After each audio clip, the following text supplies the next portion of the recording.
What's going on, guys? It is the SMT. Thanks for tuning in to watch this video.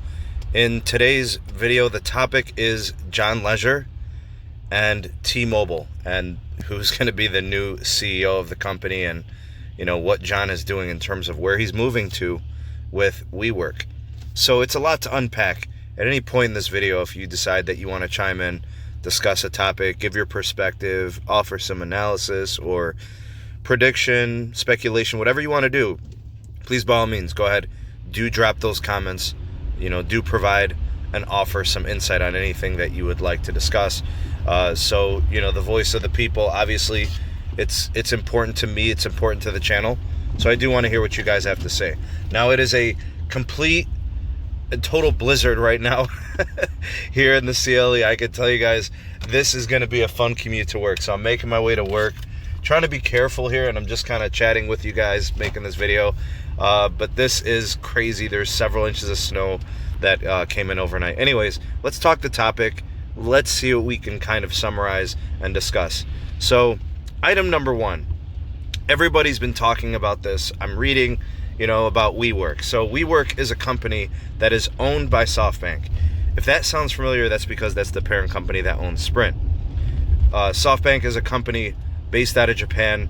Masa-san, the head of the company. The thing you got to keep in mind with SoftBank is SoftBank, they got their hands in a lot of different stuff. They're a huge multi-billion-dollar entity. And the thing about this company is they're in it to make money, obviously. They've fallen on some really strange things that have been happening with their businesses. So you think about Sprint, they've been like a disaster. They haven't been profitable. They're not just their profit margins, but just losing subscribers and losing customers and negative business and lots of debt. You have that. And then WeWork is not so different. WeWork is a struggling and troubled business as well. So all of that to say this. John, going to WeWork potentially as the CEO makes total sense. It's almost like you think to yourself, well, what is SoftBank doing? Like, are they just going to ask that John just saves everything? He's going to essentially eliminate and save Sprint from itself. He's going to do the same thing for WeWork. But I think in this video, we're going to talk about all that John might be thinking in this particular instance. So the first thing to address is, why would John want to go to a company like WeWork, which is failing, flailing, not doing well? It is an office space startup. And from what I understand, they're not doing well. They're a troubled business. So that being said, this is right up John's alley. I personally feel like John wants this type of challenge. Some people have speculated he's burnt out from wireless. I don't think he's burnt out from wireless.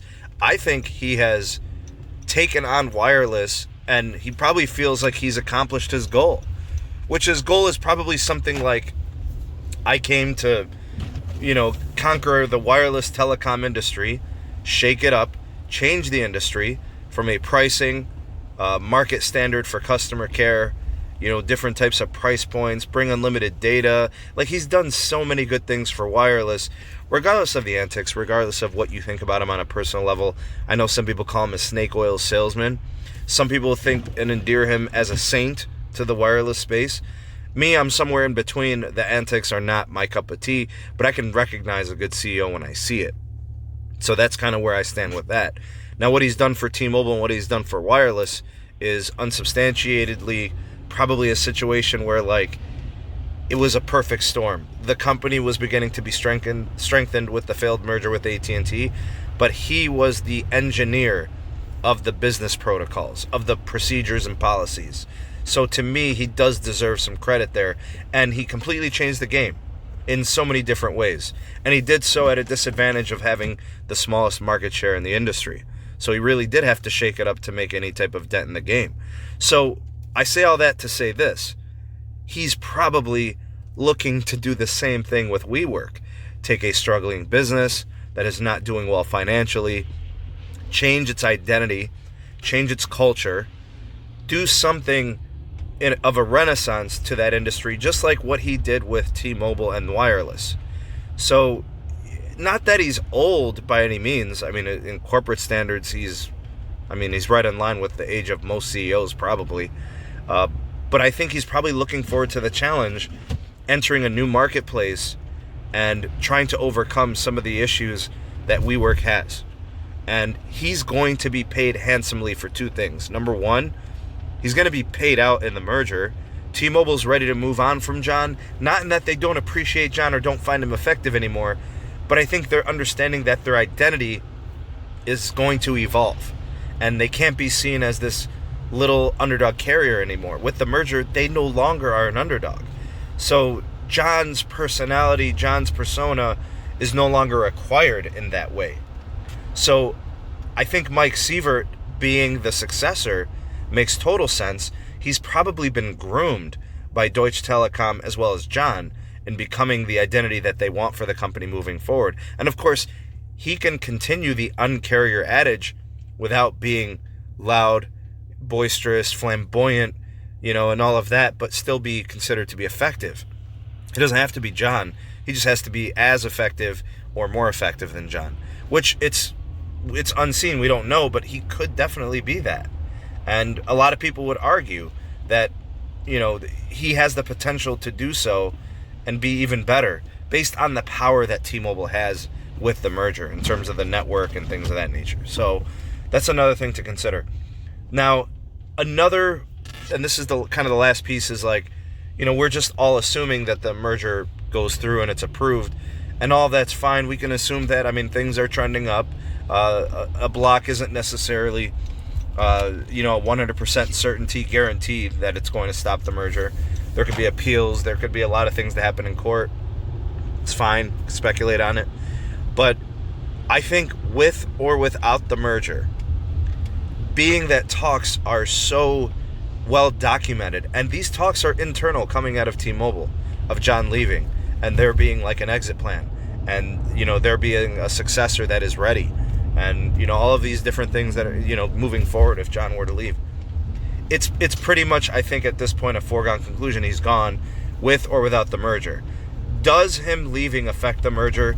I think in a way it can, depending on how you view it. And then there's some people saying, no, it's irrelevant. The principles in place, the promises, all of that, the guarantees, they're all in place. The company follows through on it with or without John, which I kind of agree with, and I've kind of settled in on that perspective, as I was kind of considering and thinking about the announcement or the news of John leaving. And the one last thing I'll say as I kind of close this out is, I think, if this video gets 100 likes, if you've stayed around this long and you haven't liked the video yet, if this video gets 100 likes, we'll go live tonight and discuss it. I'd love to hear everything you guys have to say. You guys kind of think about everything we've discussed in this video, and we could discuss it. The kind of like my final thought on this is, John and T-Mobile aren't going to be splitting up on bad terms. John is completing his contract obligations as CEO. He's done nothing but the good things for the company. Something tells me that they'll leave on good terms.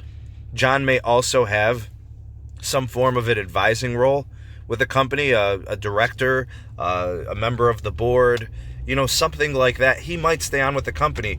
WeWork is not in the same industry as telecom, so it's irrelevant to where John works for or where he advises. So it's not a conflict of interest. This may not be the end of John from the T-Mobile side. He may continue to serve on some type of an advisory capacity, so we may still see him with the company. I don't know.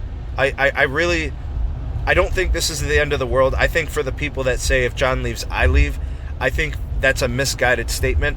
I don't understand, where would you go if you're looking for somebody like John? You won't find it. There is no more Sprint. Dish's CEO, we don't know who it's going to be and if it's going to be somebody like John.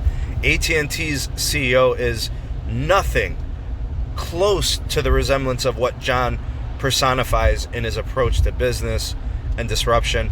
And Verizon CEO, while I think is a better CEO than what he replaced, they are not T-Mobile. They are not John. He is not John Legere, Hans Vestberg. I mean, you're just not going to find it anywhere. So where are you going to go is my question.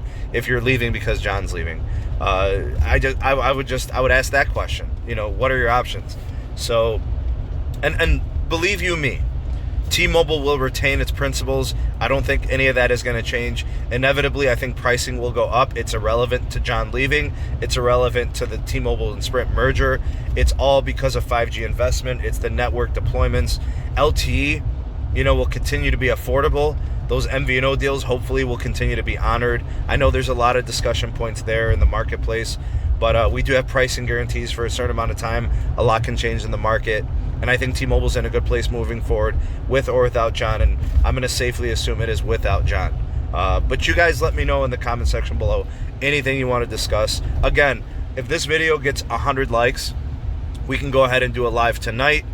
Please do share this video. Go ahead and rate it, like this video, share it with those on your social medias. If you're on Instagram, Twitter, whatever else, I don't know what other platforms they're using these days, the kids, Facebook, whatever. Get this video out there. It's a great discussion point. I'd love to get the most people involved and talking about this. And of course, we'll go live tonight if this video gets 100 likes. So thank you guys for tuning in. If you are new to the channel, please do consider subscribing and hitting that notification bell so you never miss an upload from the SMT. And if you are a returning subscriber or viewer, thank you for being here to watch and listen in.